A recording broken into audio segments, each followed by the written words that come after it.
We have set up the scene, so we have our shelf, we have our preferences set.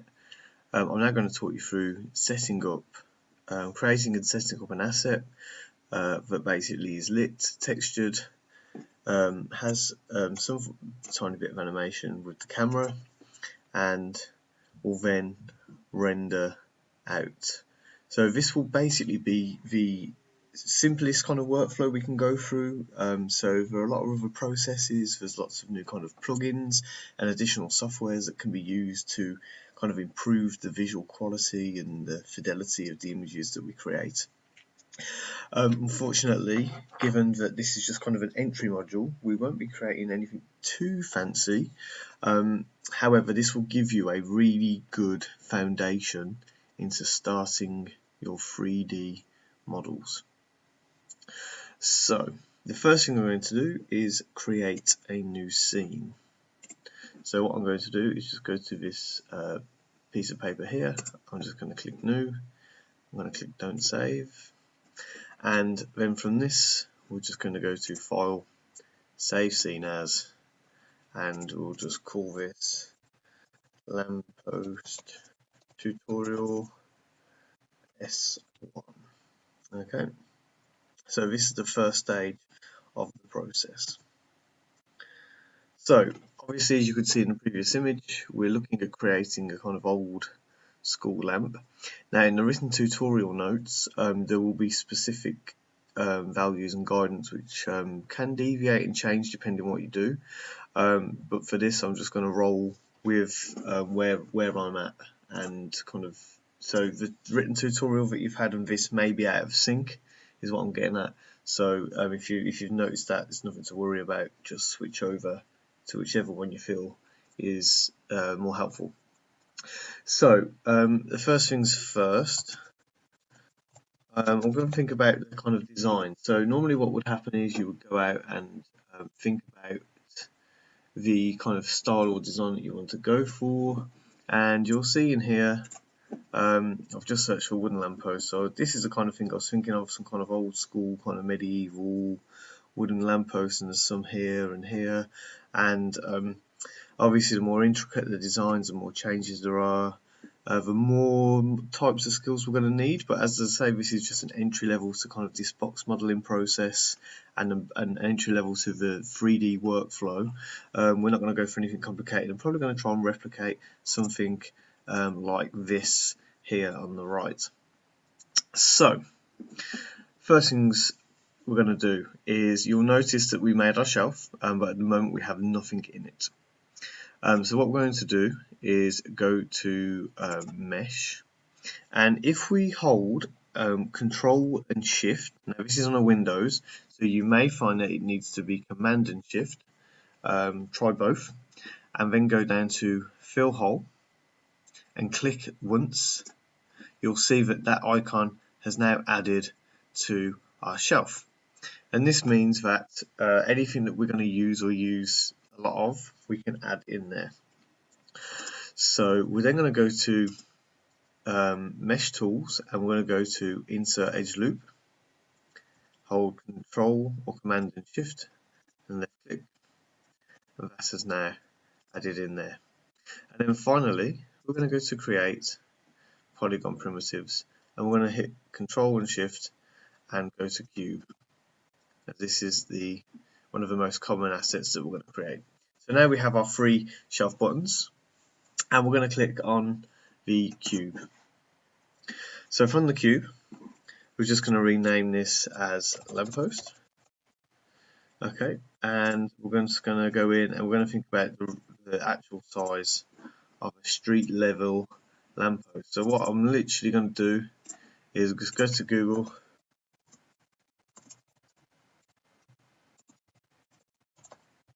and just look for the height. Okay, so it says 25 foot, 7.6 meters. It's pretty high. So we know that we need to do it at 760 meters.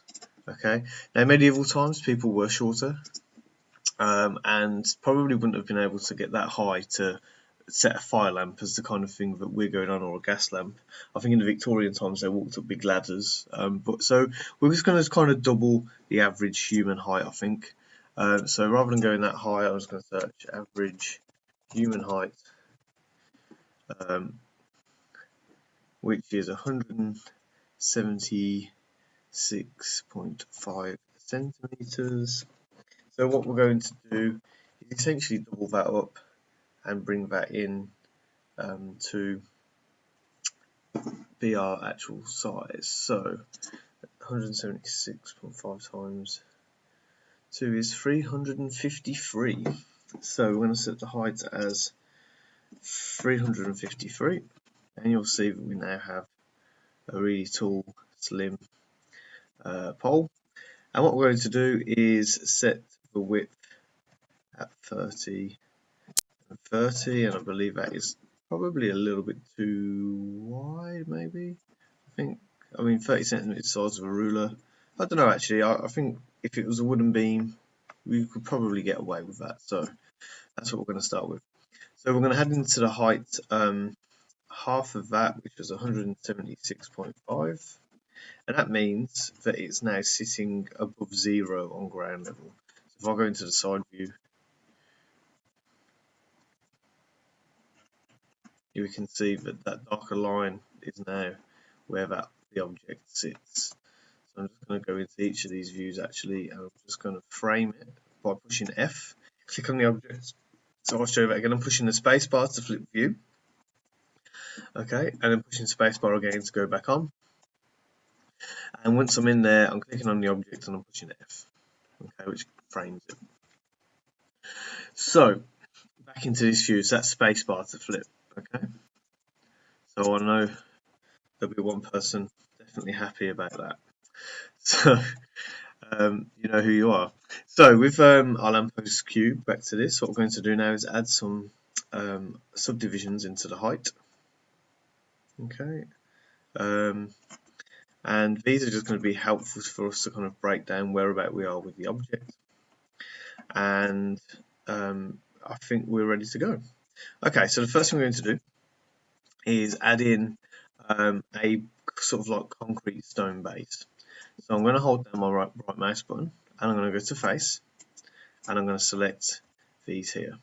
Now what we could do is go to mesh, edit mesh, and go down to extrude. Okay, and obviously there's loads of different tools in here that we can use. However, a few years back and a few versions back, Autodesk created the Modeling Toolkit, which is defined by this cube and hammer over on the right, top right. And in this, we were able to select each of those component modes, and we have some of the common tools that are used by 3D artists. Okay, so we've even got soft select in there as well, and symmetry. So what we're going to do is go to extrude, and we're just going to spring this out, something like that. We don't have to get too precious with it. Okay, probably something like that. And what you'll see is that it is nice and flat. Actually, no, I've done this wrong. Let's undo. I've just thought, thinking ahead, we're going to have to add some loops in across the middle here, so that we can get the 4 in. So actually what we need to do, is undo that. So push Command Z. Please accept my apologies. And we're just going to add in one on the width and one on the depth. Okay, so we should have a crisscross at the top. Okay, so now we're going to go back in to face mode, or we can go to the Modeling Toolkit and click face. And then we're going to select these 8 faces. Be very careful not to select these underneath, and just check, make sure they're not pink. So that's clicking and dragging across. Okay, and then we're going to push extrude. By clicking on the blue arrow, we're going to pull those out, and you'll see that because of we have those lines in the middle, it's now splitting the extrusion out, and it's averaging out in the middle between the, say, the east and the north vertexes. The one in between is averaging between them. So what we're going to have to do is straighten these up. Although it would be quite nice to have a kind of rounded feature at the bottom, we don't want that in this example. So what we're going to do is just tidy this up and set it to 18, and then select both of these faces here, and pushing the R key, so these are the faces on the front, pushing the R key and getting the scale tool up. Alternatively, we can click this icon over here, and using the blue cube, the dark blue cube, we're going to click and drag it into the center. Once it meets up with that light blue cube, the light blue cube should change yellow. If I make that, I can't make that bigger, and then we can let go. And you'll see that that is now nice and straight. So I'm going to do the same thing over here, but this time with the red cube, because that's in the direction they're going. If I was to do it with the blue, you'd start to see that happen. We don't want that. So I'm going to select there, pull that nice and straight. And the same with this side. I'm going to do exactly the same thing. And here. Okay, and then once we go around, we have set them all up. So now we have our concrete base made, we need to start thinking about the pole that's going to come out of the top. So what we're going to do is go to our shelf and go to this icon here, which is the Insert Edge Loop tool. So I can click on that. If you still haven't got it there, we can go to Mesh Tools, Insert Edge Loop, and if you push Control or Command and Shift and click on it, it will add it to the shelf that you have visible.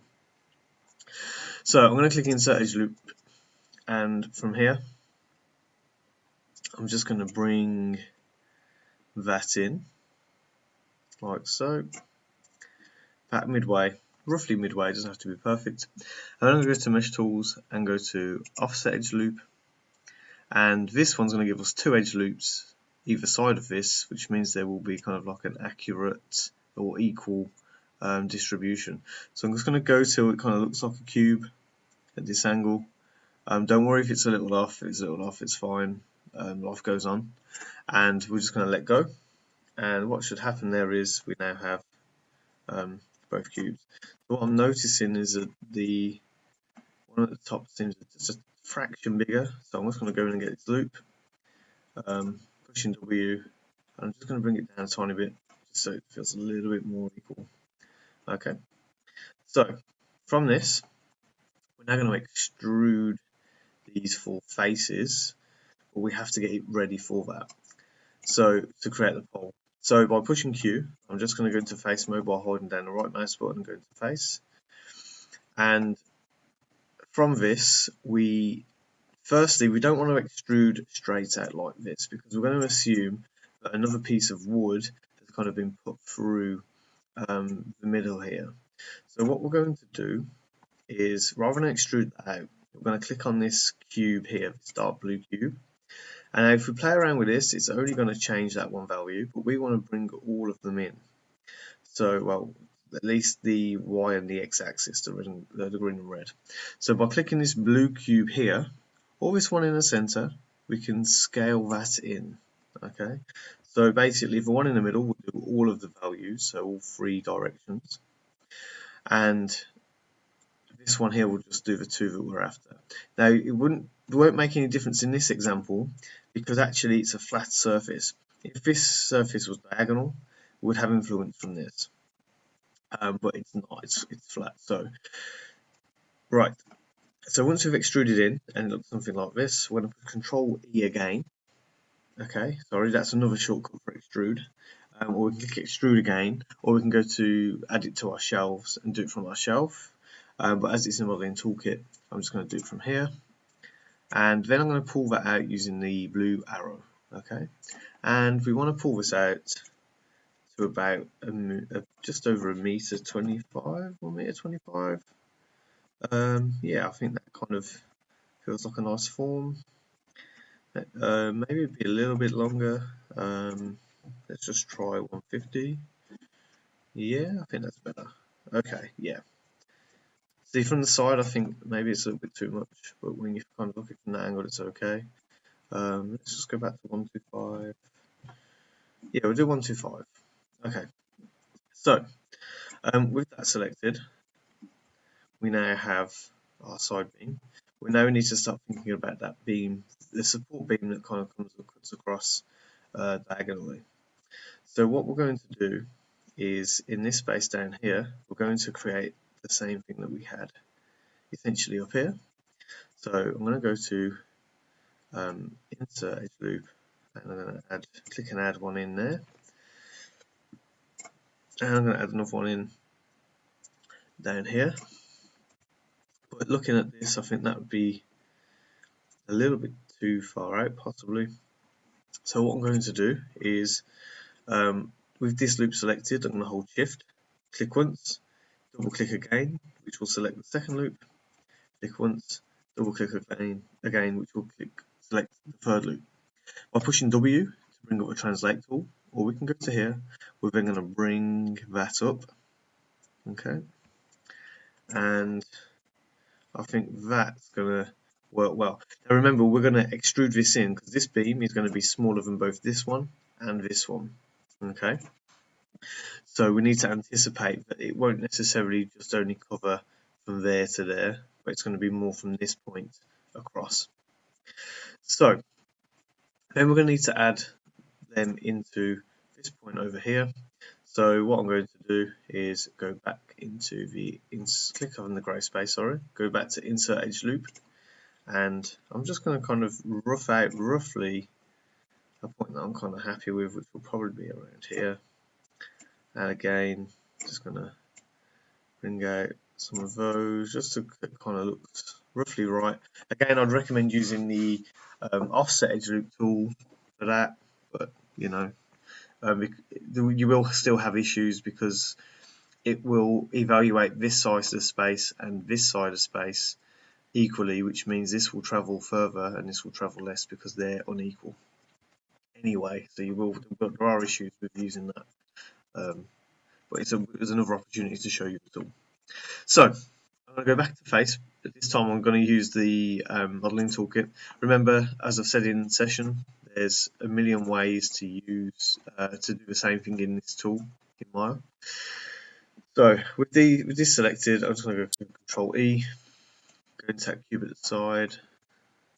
So I go to scale first by clicking on the cube. Then I'm going to scale that down to something like that.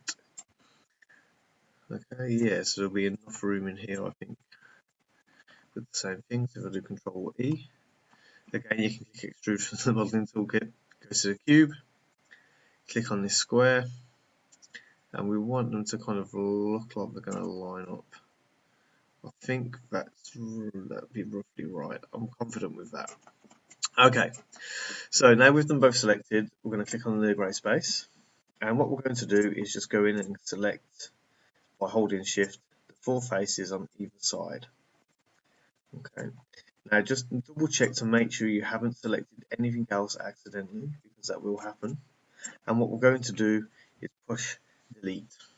Okay, so don't push backspace, push the key that says the word delete, and that will remove those faces. So what we're going to do now is basically connect these together. So I'm going to hold down the right mouse button, go to Edge, and we're going to select these 2 side pieces, so here and here, and select these 2 side pieces. Now just make sure no other edges are pink, and then what we're going to do is go down to Bridge. Okay, click Bridge, and you'll see that they have now joined together. So then we're going to do that with the 2 back-facing ones on the beam across, and the top 2 on the beam going up. And just double check to make sure you haven't selected anything else, and then go to Bridge. We're then going to do the same with the bottom 2 and the bottom 2, and click Bridge. And then with the last ones, we're going to do the same thing by clicking the 2 and go to Bridge. Okay, and now we have a nice constructed beam. There is a little bit of tapering in that this width and that width are different. To solve that, I mean, I quite like it as a bit of a design style, but if we wanted it to be exactly square, we can just double click and select that loop, go to the scale tool, and just scale it out till it kind of looks more equal. Okay, and once you're kind of happy with it, we know that we're good. Okay, I think that's better. Okay, so the next thing we need to do is think about the space that we're going to add for the lamp. So what we're going to do in here is go back to insert edge loop, and we just want to create like a little wooden beam to come off for it. So just something like this.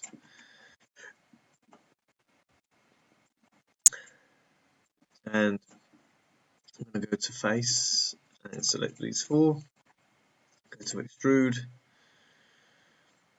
go to the scale by clicking on one of the squares. You note scale because you'll find this little light square appear in the middle of the tool. And I'm just going to scale that in. Now you'll notice that it's not quite square, so I'm just going to bring in this side to square that up. And once that's there, I'm going to make it smaller again, sorry.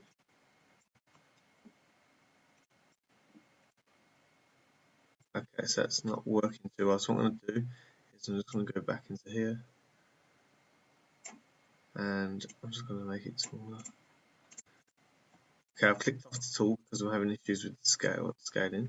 So I'm just going to go into the actual scale tool, and I think I've accidentally had another face selected. There we go. So the reason I could tell that was because if you look at the tool, it wasn't center into what I had selected. That's what the giveaway, as I knew, for me knowing that it had something else selected.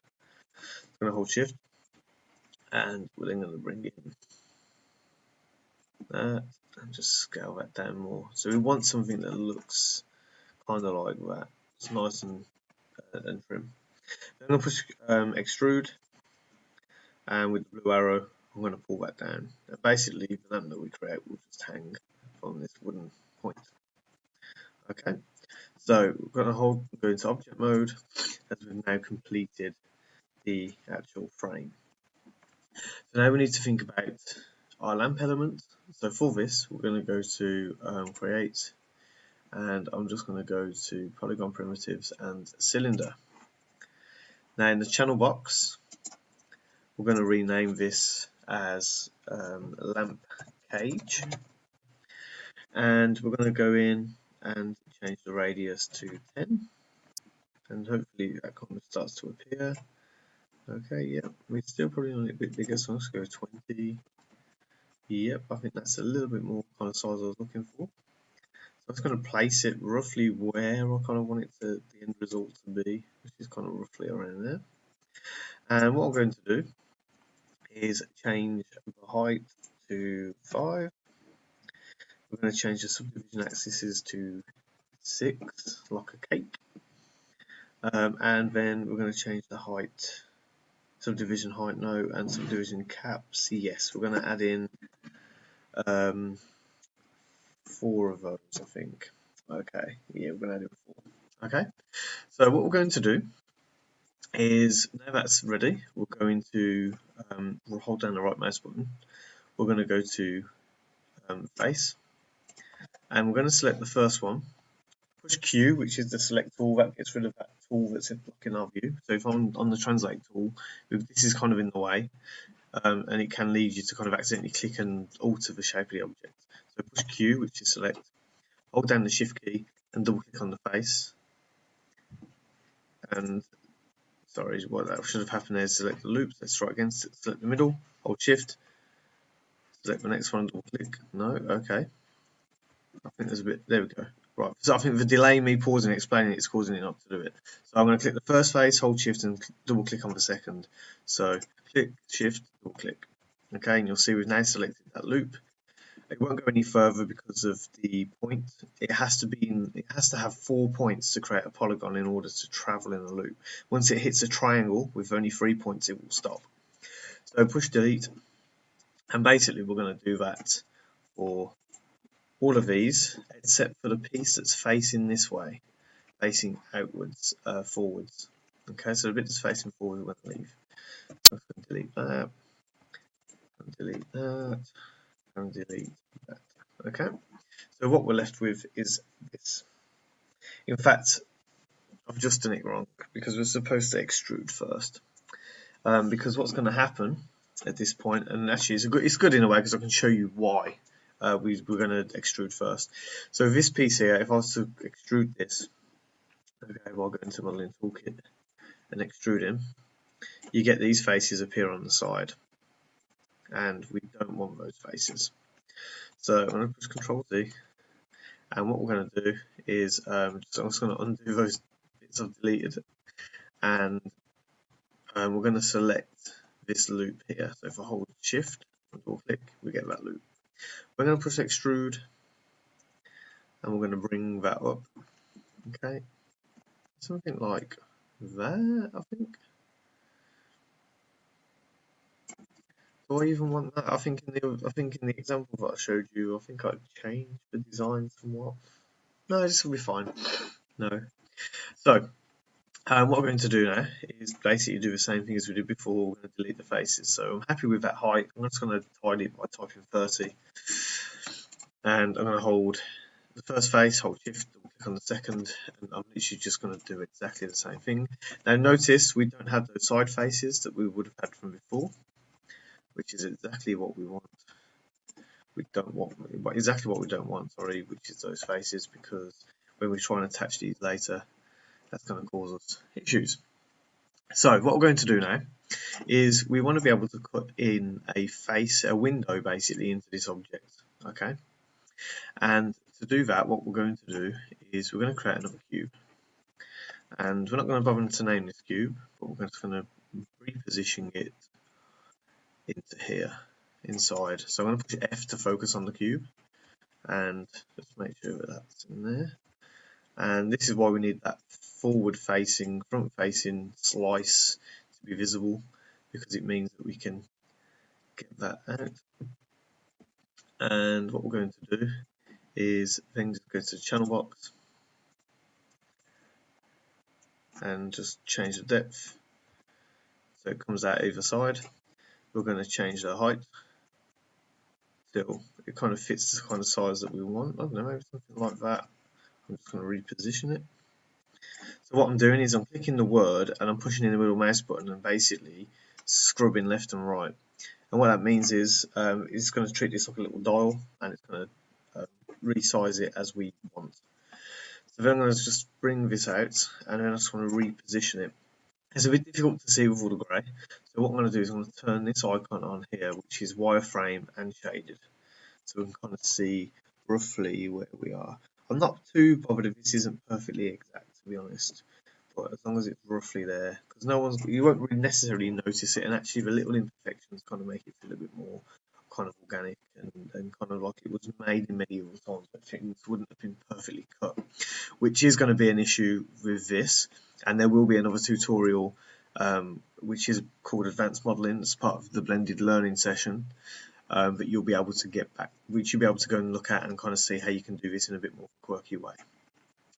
So what we're going to do is with the face selected, I believe unlike the hierarchy stuff that we looked at where the child follows the parent, in this example we want to select the parent first and then the object that is going to basically be cut out of it. So this object is going to be cut out of this shape.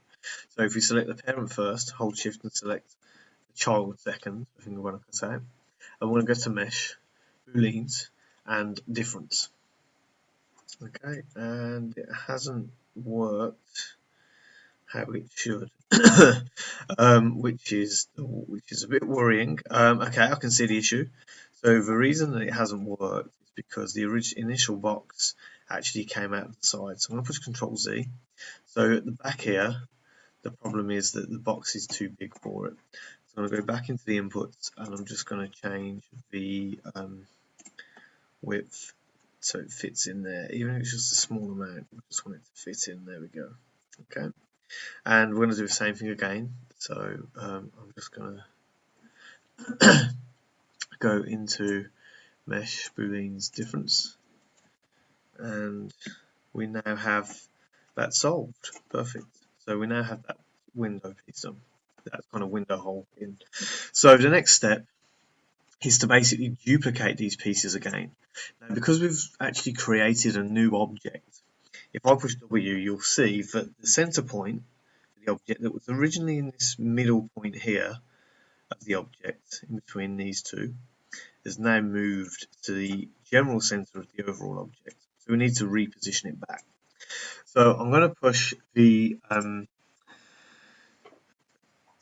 insert key on a Windows machine, and on a Mac keyboard. In fact, I'm going to get off the document and show you the exact button you should be pushing, so just bear with me a moment. I'm going to end up loading the document I've created for the sessions. So just remember, this is what you would have been working on in session. So it's a nice big long document with instructions, steps and images, and this actually took me about 4 hours to kind of put together in the end, so please be considerate of that. So there's a slight difference with it, but essentially we want to push this up arrow key. Okay, so on your Mac keyboard, push this key. Okay, that turns on the pivot point editing mode and turns it back off. Okay, so by pushing that insert on Windows or that up key on Mac, you're then going to bring in this tool. Now, we could just move it around in space, but the reality is that it's not going to be accurate. So if I push V on the keyboard, I can make it snap to vertexes. So I'm going to snap it into this endpoint right here, okay? Because that means that when I rotate around it on the duplication, it will rotate from that point. So we are now ready to rotate it. So I'm going to go to Edit. I'm going to go to, no I'm not, I'm going to go to File. No, I'm going to go to Edit. Sorry, Duplicate Special. And rather than clicking on Duplicate Special, we're going to click on this little box next to it. Okay, and that's going to bring up the Duplicate Special options. Now you'll see I've already pre-prepared this. So I'm going to go to Edit and Reset. Okay, so we want to create an instance, which means any changes I make to one will be made to all of the other slices. We're then going to change the rotate Y value to 60, and that's because 360 degrees divided by the 6 slices we originally had, okay, makes 60. And then we need 5 copies because we've got the first one here, and then those 5 will make that 6. And this is why maths is important. So I'm going to click Duplicate Special, and you'll see that it now has created all of those for us. So if I just for example go to face, it selects all the faces on all of them. So if I wanted to add in little features, you know, and kind of just start to make the objects just a little bit more interesting, if I just turn that off, you know, we can start to do that really kind of quickly.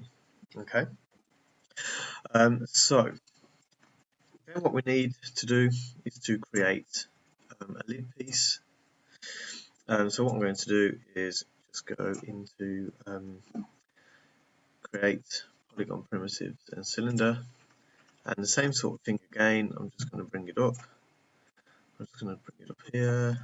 What I'm going to do is hold V, and I'm going to try and snap it to the middle of this scene here. So if I actually just turn on the wider mode again, hold V, I'm going to drag it into that middle point, and now I know that it's lined up with this object. So I'm just going to bring it up, and then again I'm going to go into polycylinder, radius 20 I think we had, yep, and go to height as 5, a little bit bigger than the bottom. Subdivisions 6. and essentially that is it. That's done. I'm just going to reposition it slightly over here. Okay. Next thing we're going to do is create a kind of connection slice to this. So I'm going to go to create, go to pyramid, or we'll try, yeah, we'll go with pyramid because that's going to give us a squared edge, whereas a cone is a rounded edge. So that's what we want to do there. So I'm going to go in and click pyramid. Again, I'm going to hold V. I'm going to snap it to that middle point. This is a really cool feature of the tool. If we need to reposition things quite quickly, we can do it. So it looks like it's in there. We just need to bring it up. Oh no, it's just really small. So it is there. Okay, well, what we're going to do is then just change the side length to something like this. Oh, it's coming through the bottom. If you look there, as I'm scaling it up by pushing the middle mouse button on side length, way too big. So let's just go 10, and I'm going to even bring that up. Okay. And what I'm going to do is just rotate this around. So on rotate Y, I'm just going to do like 45 degrees, I think. Yeah, perfect. And then what we need is basically just a kind of like something to connect these two. Well, what I'm going to do first is just select all of these, push W, and I'm just going to move them across a little bit. I'm actually going to go to another view by pushing the spacebar. That's this one here, the side view. It's going to allow us to kind of get that pretty exact. So we want to just bring that out a little bit more to there. Okay, perfect. So now what we're going to do is go to create Polygon primitives. I'm going to create a torus, and again I'm going to push V just to pop that up over here. Push F to focus again, and you see it's like a little donut ring. Looks all kind of cute. So I'm just going to rotate it. I'll rotate Z. So just do 90 degrees. And then push W, I'm going to bring that up in between there and there, because it's basically going to travel through this and travel through that. So then we're going to just change the radius to like 5, like so. And this is now in there. Okay. So we've got our lamp cage. So we just got to rename these objects really quickly. Lamp cage top. Lamp cage point.